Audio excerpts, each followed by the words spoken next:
The House of Mystery presents Inside Writing, the radio show where authors discuss their writing process in all genres. Welcome back to the House of Mystery, and I'm Al Warren, and sitting in with me is Stephen Lampley. Hello, everyone. Glad to be here. And now he's not doing his little true crime commentary today. He's on the show. He's going to be putting people to the mat. Yeah. And okay, so now today we are getting back to a story we've covered before, and we've had one of the guests on before, and that's Willis Morgan, who did Frustrated Witness. Thanks for being here, Willis. Thank you. And joining us is an extra guest that's we've never had on before, and we're going to talk about his story and how it ties in to Willis's story. So welcome aboard, Chris Stewart. Hi, thank you for having me. Wow. So before we get to Chris, Willis, how have you been, and what have you been doing for the past while? It's probably been a good year since we've talked last.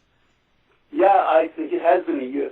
I've been working on my second edition of Frustrated Witness, and that should be out and published in a matter of months, several months, 2-3 months maybe. What was the point of doing a second edition? Like, what is it that people are going to get from this? Well, yeah, there's more witnesses. Obviously, you have one of them on your show right here today. More documents, more photos, more of everything. It's just a bigger, better version of the original book. It's always good. Bigger and better. Now, in the last year, have you had any contact with any of the Walsh family? No, I haven't. As I told you the last time, my attorney has sent him a copy of my book, but he's never responded. Yeah, I was just wondering if anything happened since we last talked. Maybe he would have come around or said something, you know. It's too bad. Do you ever wonder why he's just still not, he's still... Well, yeah, I kind of know why. It's like the Stockholm Syndrome. The very people that have been abusing him with misinformation and a false closure are the same ones that he now considers to be his friends. Yeah, it's really unfortunate. So now, Chris, let's tell people a little bit about yourself. So before we get to your story, who is Chris Stewart, and what brought you to telling your story? Well, I appreciate you opening like that. First off, because I'm a little nervous because I don't do this kind of thing real often. So I appreciate you introducing me like that. So what brought me to tell the story is just because it's about a 10-minute period in my life that that I've been able to look back at, and it was just a scary thing that happened, and I just see it as I see that whole period of time living in Hollywood as kind of a crucial time in my life, and this was just kind of at the forefront, I guess. Yeah. So it weighs heavy on you. Yes. Okay. So Chris Stewart, let's start with how old are you now, so we know where you are. Oh, absolutely. I'm not 11 anymore. No. I'm 47. 47 years old. Oh, okay. So you've lived with us a while, and now, where did you grow up? Did you grow up in Hollywood then, or did you grow up somewhere else?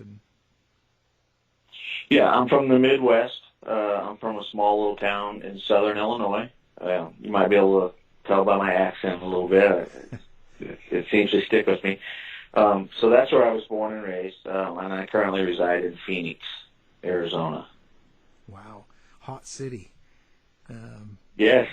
So, nice now, though. Yeah. So what brought you to the mall at the time when you were 11? Well, we had just moved there to Hollywood, and my mom just wanted to take me to the mall. I looking back, I've come to realize that I think that the reason why my mom was doing it was because she knew when we moved. When I say we, I have to talk about I'm the middle. I have an older sister and a younger sister. My parents had split up and divorced, and so us three, we really didn't want to leave home, and we knew about Adam going, moving out there. And if you can imagine, in 1981, what that would be like, I mean, nobody had heard much about this kind of thing. Right. So for me, it was just, I don't know, I was just really, really, really terrified, and I think she kind of knew it, and I took it real hard. I took the move really hard. And so I just think she wanted me to just kind of know that it was going to be okay, for an 11-year-old, wrap your head around that. So I just remember going to the mall. I remember entering the Sears and everything, and we just, we had a nice time. I just remember, and I guess it was just one of those things where 11-year-old mind can come out of that and say, okay, well, I'm not, it's going to be okay. It's not like the guys, sitting around the corner waiting for Chris Stewart, Right. Yeah. So you moved there. You had recently had divorced parents. Correct. Your mother was probably trying to get you out and get you back into life and being a kid. Exactly. And you go out to the mall and stuff like that. And so maybe describe sort of what happened that was terrifying and how it happened to you. Sure. Okay. Well, I've had to kind of go back and look at, where was this, because a lot of years have passed, and I guess maybe, without trying to sound like this is about me, I mean, there's a bigger purpose for this, I believe. But what was I going to say? Just kind of lost my train of thought. Well, that's okay. We all do. Talk about your encounter, Chris. Your encounter was not at the Hollywood Mall when you encountered Jeffrey Dahmer. It was at a diner. Okay, so that's what I wanted to say. I can't. I wish I could give you the name of a diner. Right. I don't know the name of that. It's been 36 years, and I haven't always realized who this person was that I encountered it up until about a year ago. Okay, so it's been a really kind of just a weird kind of thing to realize. So it was a diner, and it was in Hollywood. Okay, I haven't been able to establish that. It was in a strip mall. It was a small strip mall. It wasn't huge. Right. And it was just a little diner. I want to say maybe it was Cuban food. I'm not positive.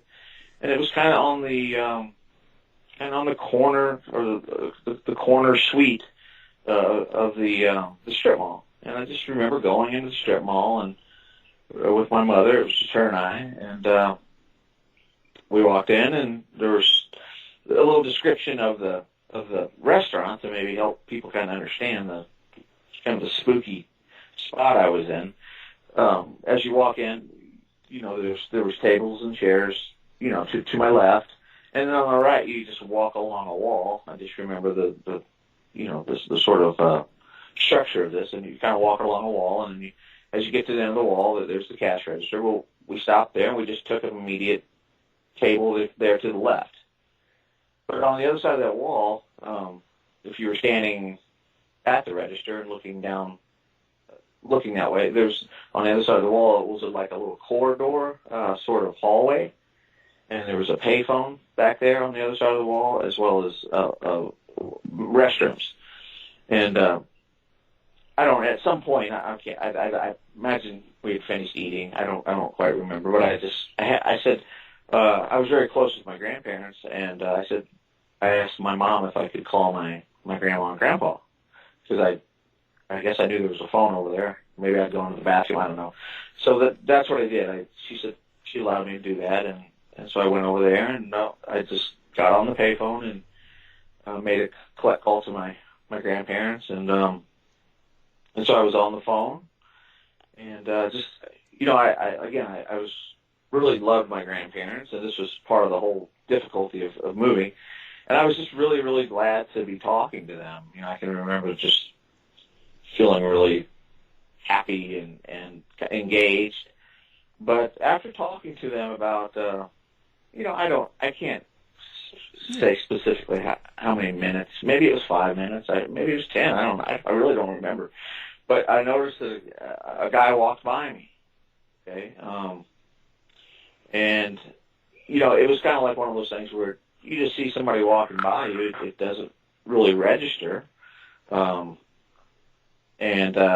So that was pretty much that. And so at that point, you know, I just remember talking, and it's really kind of a magical thing, you know. You know, looking back 36 years and being able to remember like something in the pit of my stomach, even though I think I know I had turned my back and faced the phone and didn't see anybody walking behind me necessarily. Right. You know, I was moving around. I think there were times when I was facing the restroom and then I'd turn around and face the phone, but there was just this real sort of a disturbance within my gut that seemed to be getting irritated over a period of time. I want to say it was 5 to 10 minutes, like just kind of like somebody's around me, something's going on. You know, much like adults when we know something's not right with a person or something. And I didn't notice anything necessarily, but because I was so engaged in the conversation. But he had been walking by me multiple times, because not only could I feel it, but there were times when I also remember, like, you know, vaguely him walking out one time and then probably walking by another time. And then, you know, he'd probably done it a couple more times when my back was turned. That's what I've learned. Okay, so that's what I'm trying to say here. These are things that I've had to kind of come to understand. And so something just really kind of took over in my body, like something's wrong. I didn't know what. I was just anxious. And so eventually I turned back around, and I'm facing the men's bathroom, and I see this guy come out again. And at that point, he kind of looks up at me and looks right in my eyes. And it was just, you know, we were all 11, you know. I'm sure you guys remember what it's like when you're 11. And if you could just think about, you know, being in a new city like that at that time and having that happen with Adam, and I don't think I'd ever really been so scared as an 11-year-old. So that's part of the reason why I'm telling my story too. It's been therapeutic to be able to, to talk to Willis. It's a good thing to talk. Yeah. And Chris, you guys a lot. Can you also describe how you realized just recently that this was Jeffrey Dahmer? Yes. This has been a real kind of fascinating thing. I mean, from that aspect of it. I mean, it hasn't been necessarily traumatic to discover it, although the experience was traumatic. Yeah.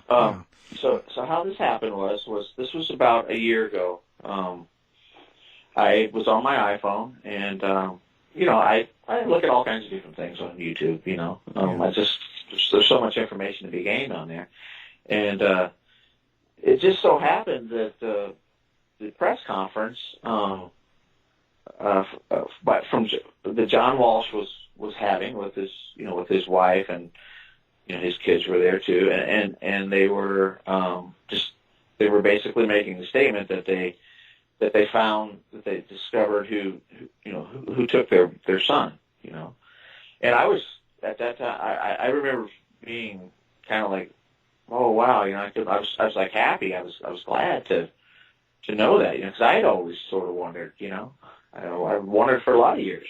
So I went in and watched the thing, and it was just like, wow, I must feel like, like such a relief considering everything.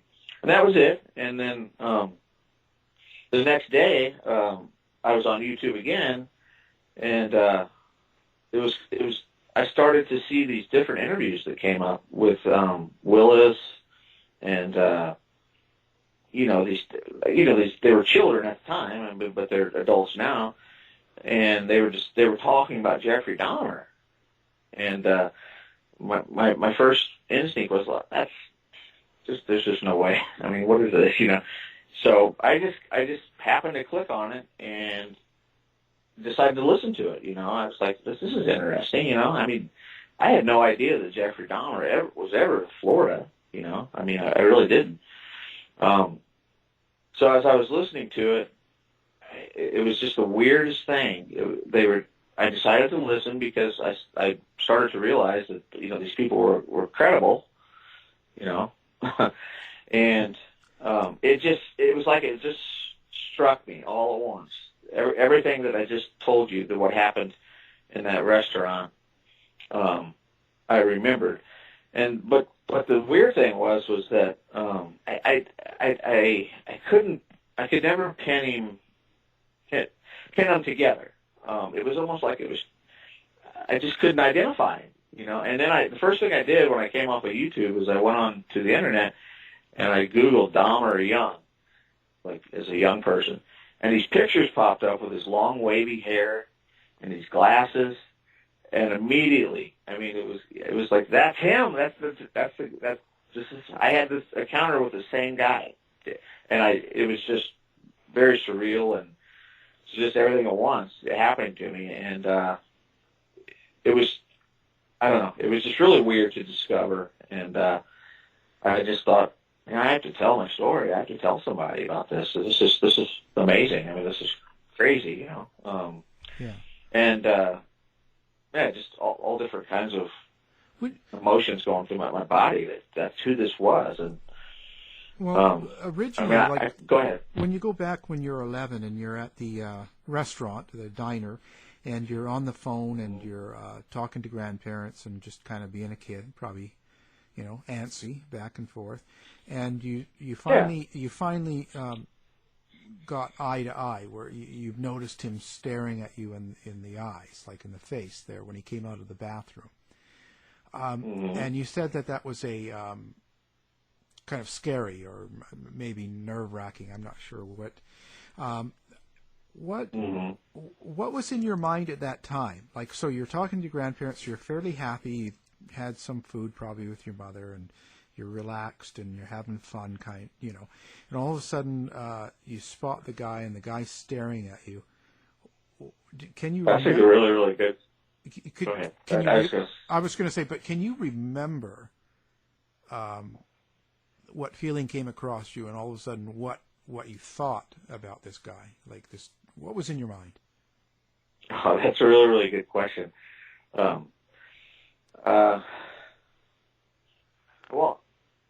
the thing that hit me was it was like just an aura about him that was so much different than any human being you could come across. I mean, it was just unthinkable. Like, I couldn't wrap my head around what kind of human being this was.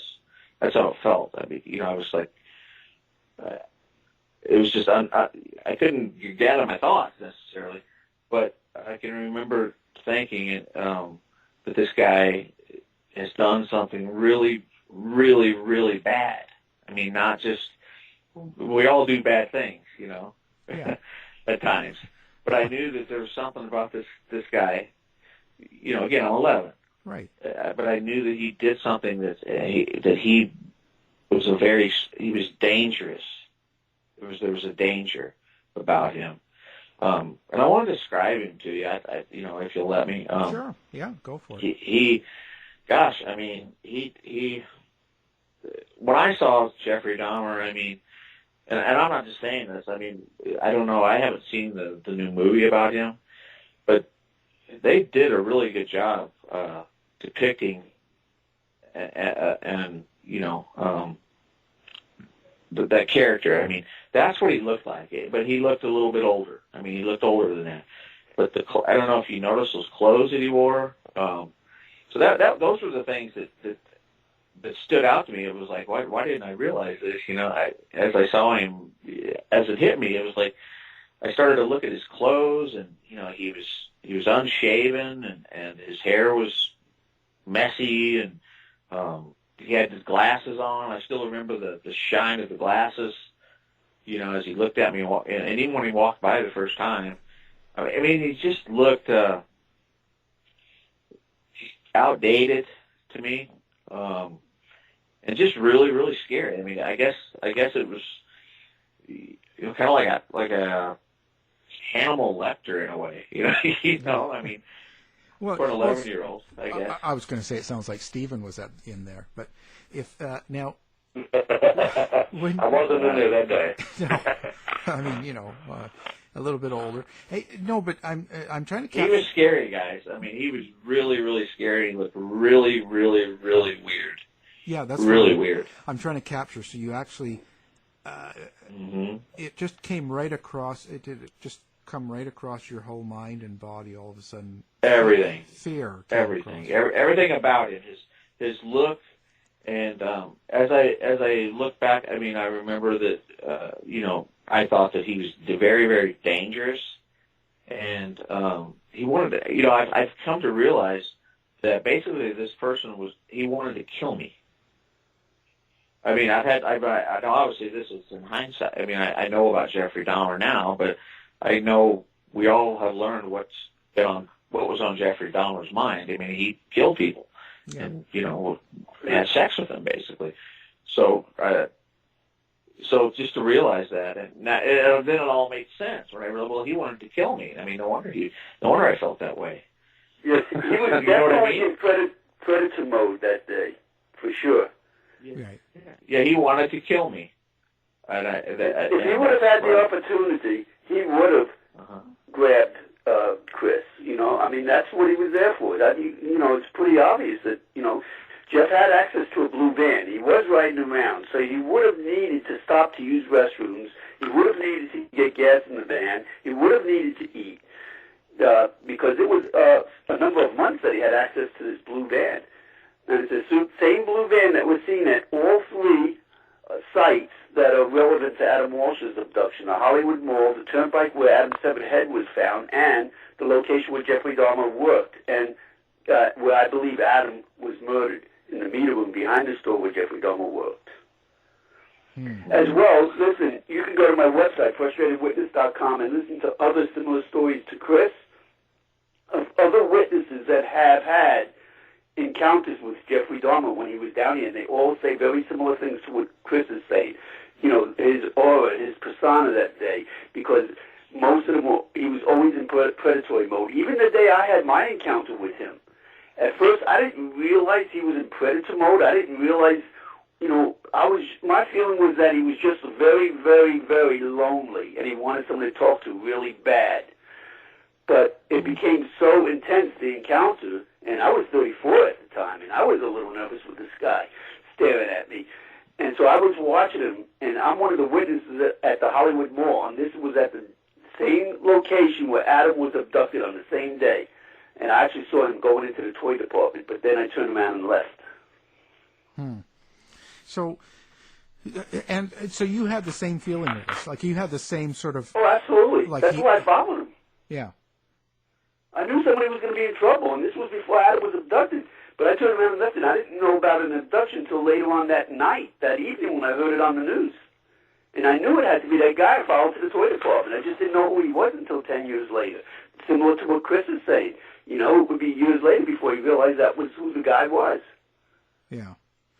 And yeah, that's the one. Oh, no, go ahead. I was just going to say, I guess coming into this, that was the thing that I was worried about, that, people were going to think that, how could he, 36 years later, claim this? It's been, all I can say is it's been really weird. It's been surreal, I mean, same time the movie's coming out and everything. I don't know why this all happened at this time, but I am 100% sure. I mean, I hope I described him, in a way that, you guys can identify him, through me.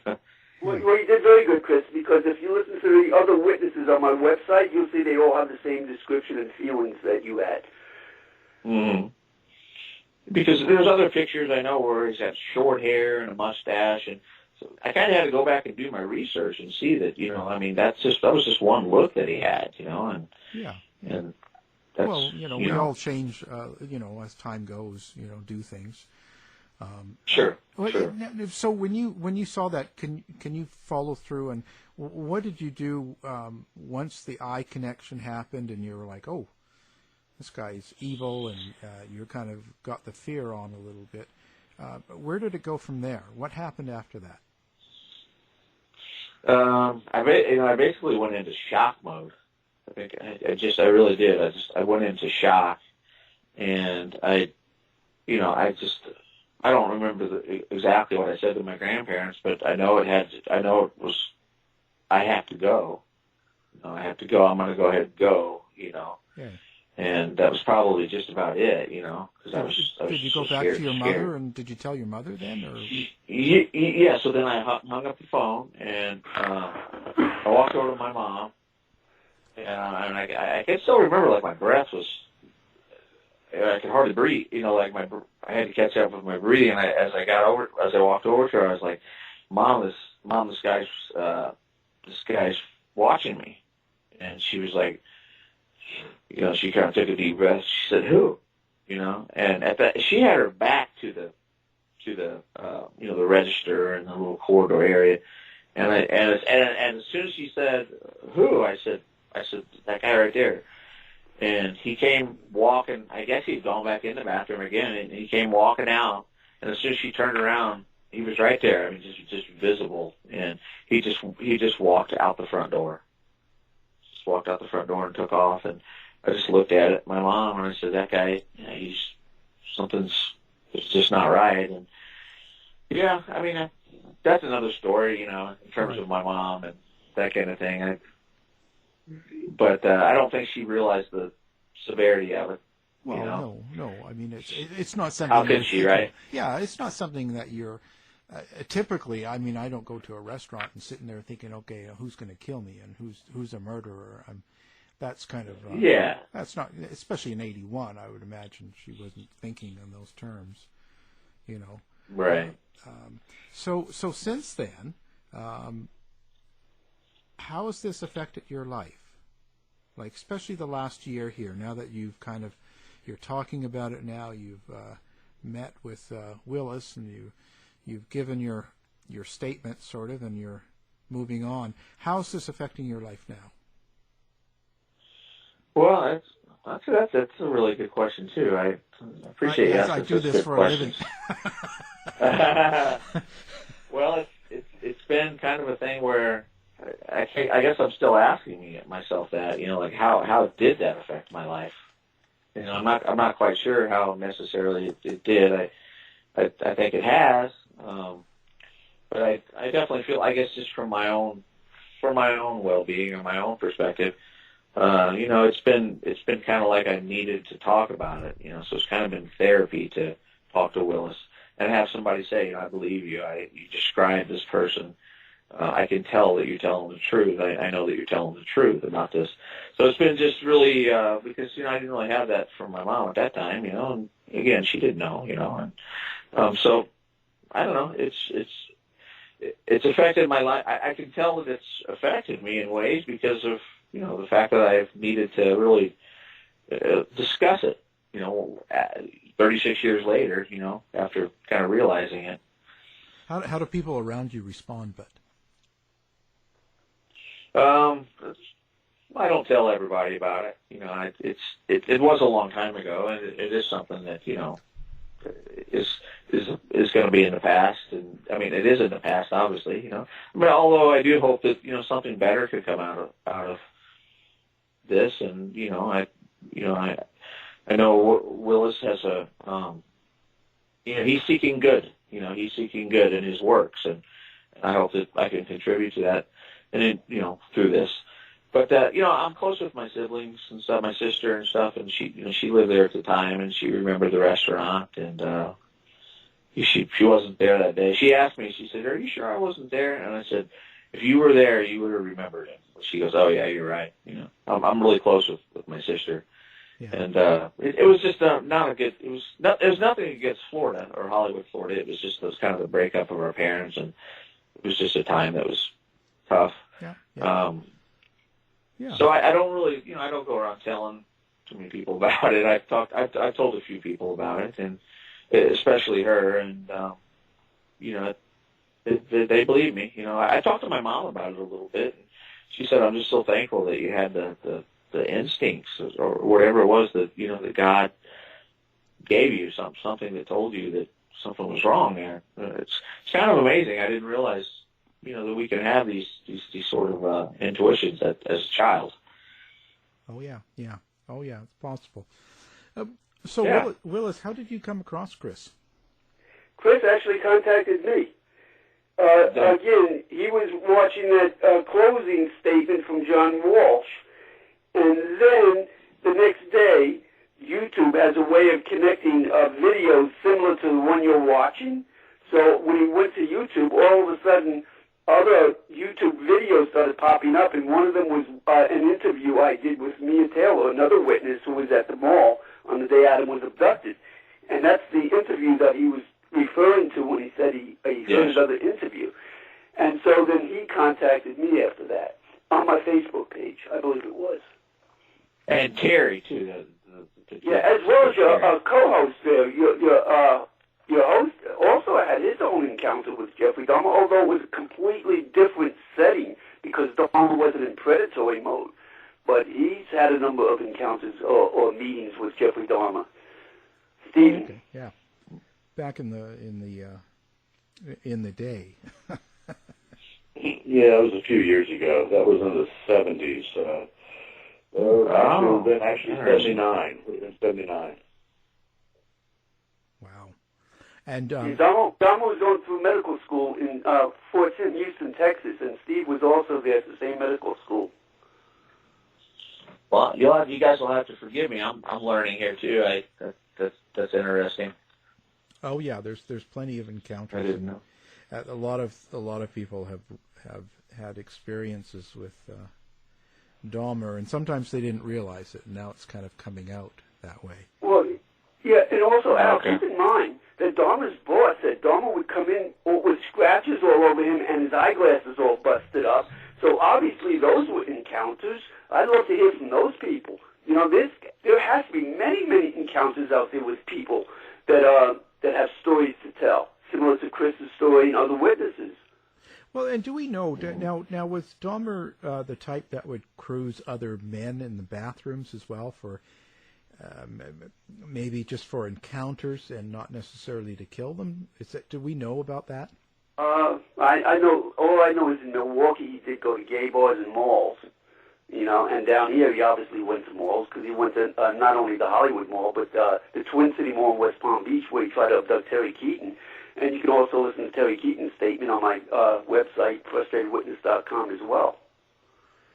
Do you think that when you had an encounter with him, Willis, when you were at the mall, do you think he was sort of interested in you in a certain way, or was it just to talk? Like what? Because there's a difference between what he, when he was encountering you were in your 30s, compared to then he goes down to Sears, and then Adam Walsh is just a little kid. So there's a big difference there. What do you think his purpose was for you, or thought process was for you? Right. Well, my thinking when he first smiled at me and asked me how the weather was, he said, "Hi there, nice day, isn't it?" That was his first initiation contact.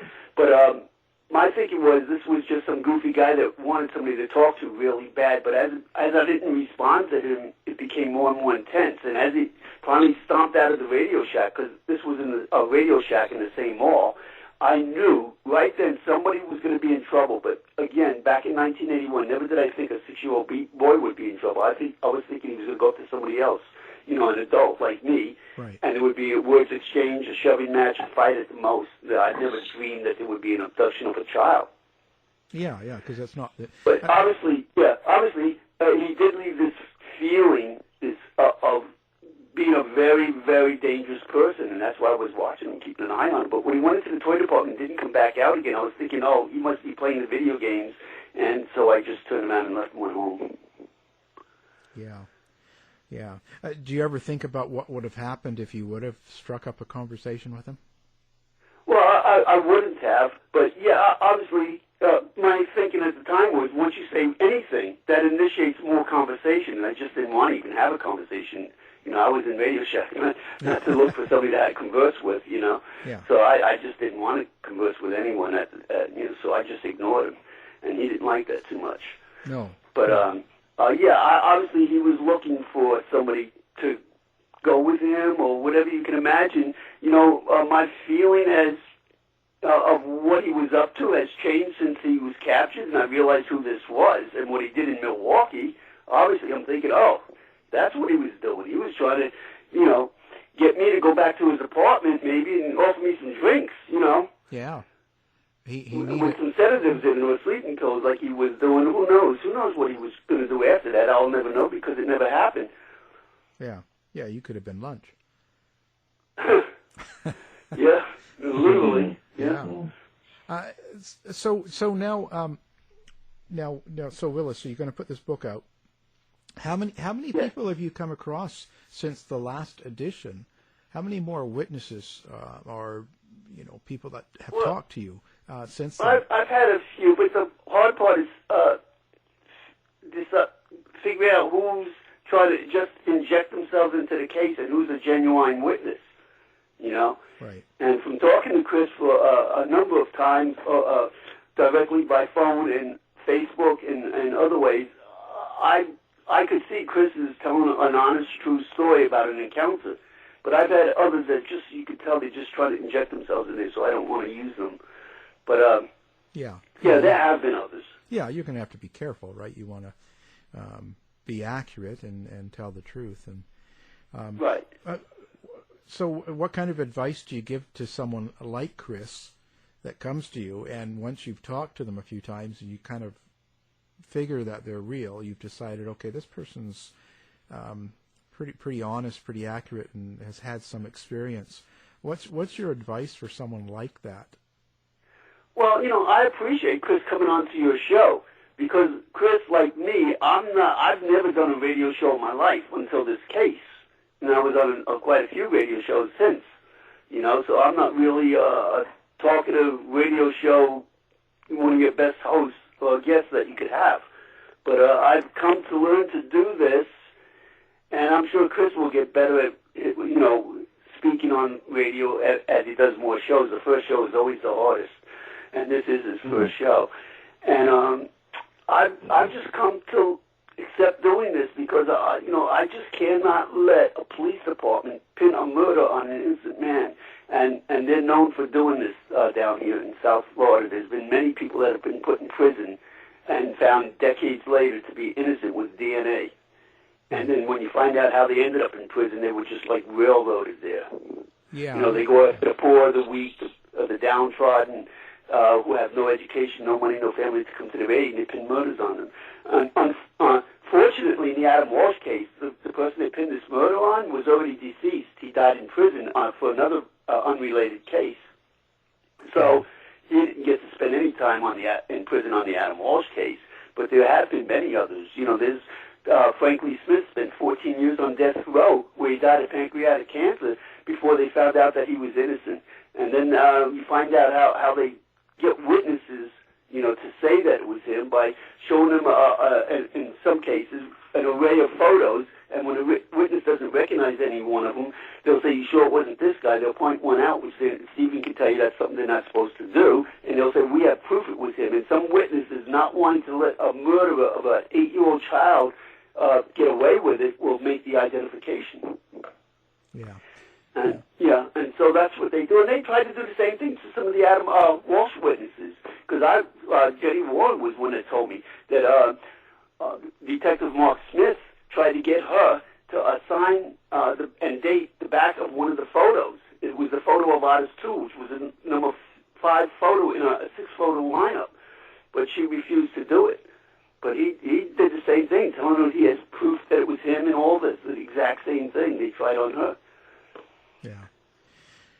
Wow, it's quite a story. So now, Chris, so what's next for you now, Chris? Like, how's life? Is everything? Are you going to pursue anything with this story, or what's your plans? Well, I guess I wanted to say, as I was thinking about and listening to Willis talk, I guess whenever most of the time, whenever you hear about Jeffrey Dahmer's victims and such,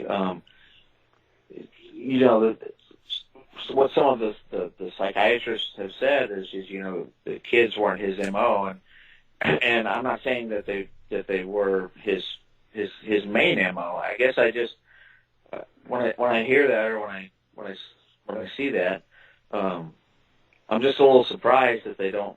It's like they kind of bypass some of these incidents that, from what I understand, I mean, there was other boys my age, and so I guess I don't quite understand that.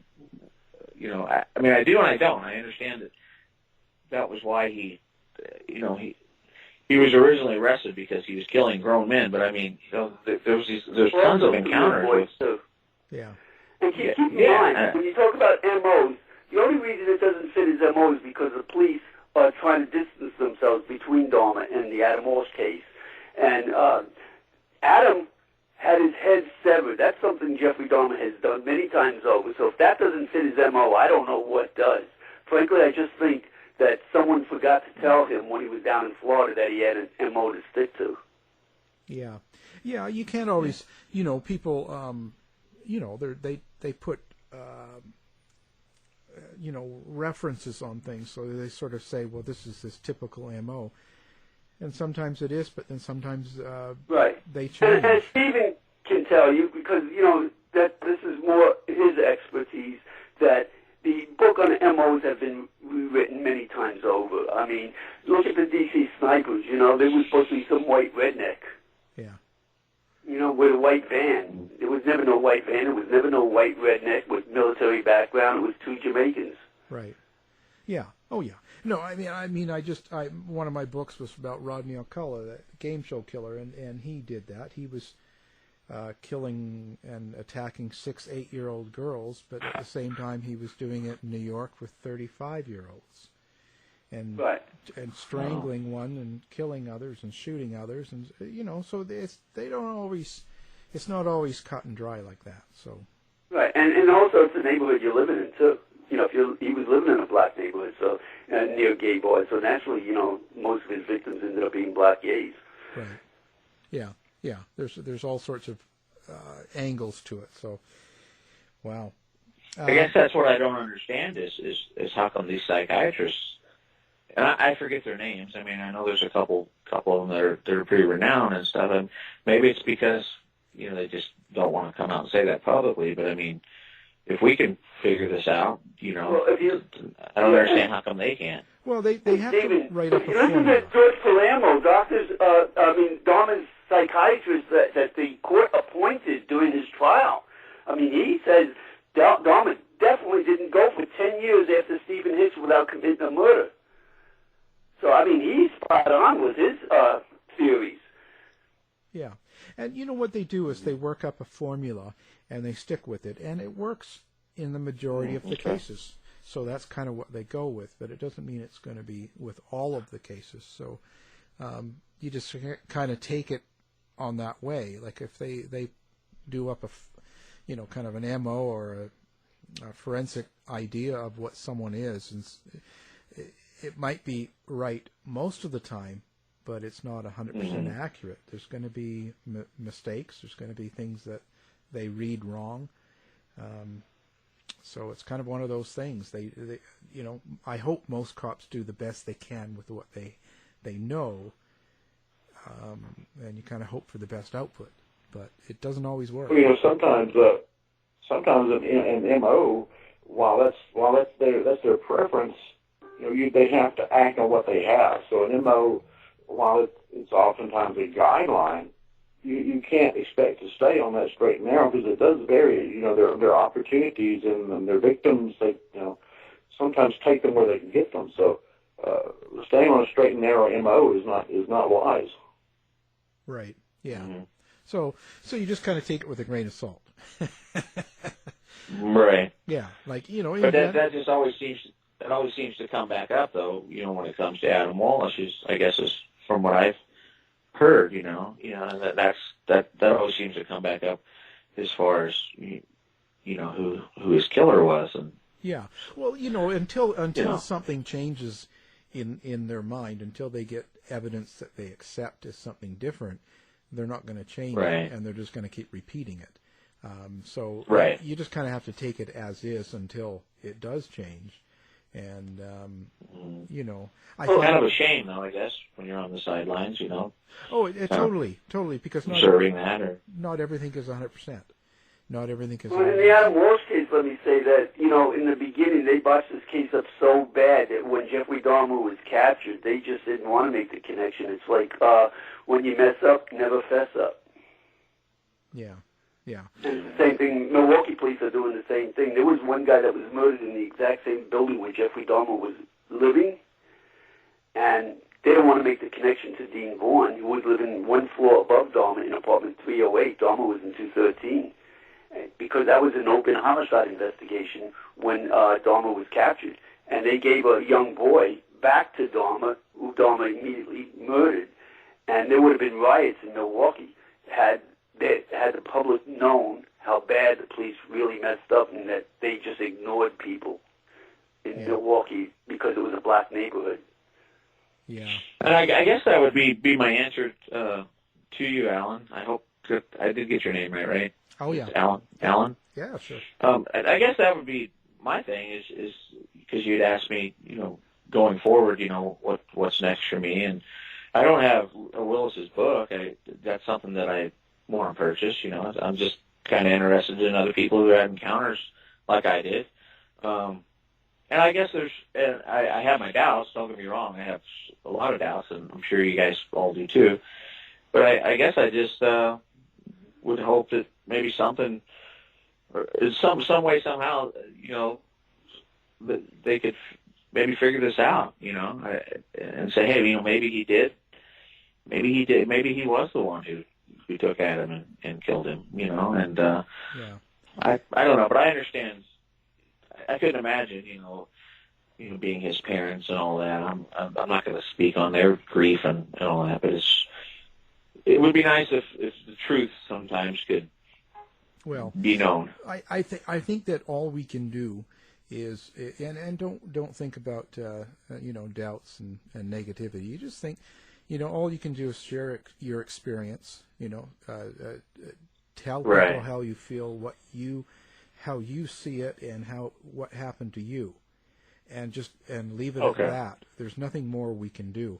We just share our experiences, and I mean, in this particular case, we all have to, it's going to stay the way it is, unfortunately, until John Walsh himself decides to make a change, because he's kind of the one everybody looks to in this case. So until he does something, all we can do is share experiences and talk about what's happened to people we know and ourselves, and hope that he comes around, because I don't think you'll see any major changes in any of the opinions in any major way until he comes out and decides to follow up or do something different. Gotcha. Thanks for explaining that. I think that's kind of, and not too many people are going to challenge him when it comes to his son. He has to come around, so. And Alan, that's one of the reasons I wrote my book, Frustrated Witness, because, I had filed lawsuits against the Hollywood Police Department, and I lost, but not on the merit of the case, but because of political expediency. So I wrote this book, so at least, the court of public opinion can make their own decision, because there's more than enough evidence, circumstantial as it may be, that it was Jeffrey Dahmer. Right. There's police reports with his name on it, because he was a witness to finding a dead man behind the store where he worked, and his blood spatter in that meter room. Right. And it doesn't belong to that dead man, because he doesn't have any blood on him, and it was described as one of the best CSI experts in the state of Florida as being indicative of a high-velocity homicidal pattern. Steve, I don't know if you went to my website and looked at the photos, the blood spatter, but what do you think of that blood spatter? Does it look like a homicidal pattern to you? Well, it obviously, based on what I saw, and of course, if I remember, they were black and white. It's been a while since I've seen those photos.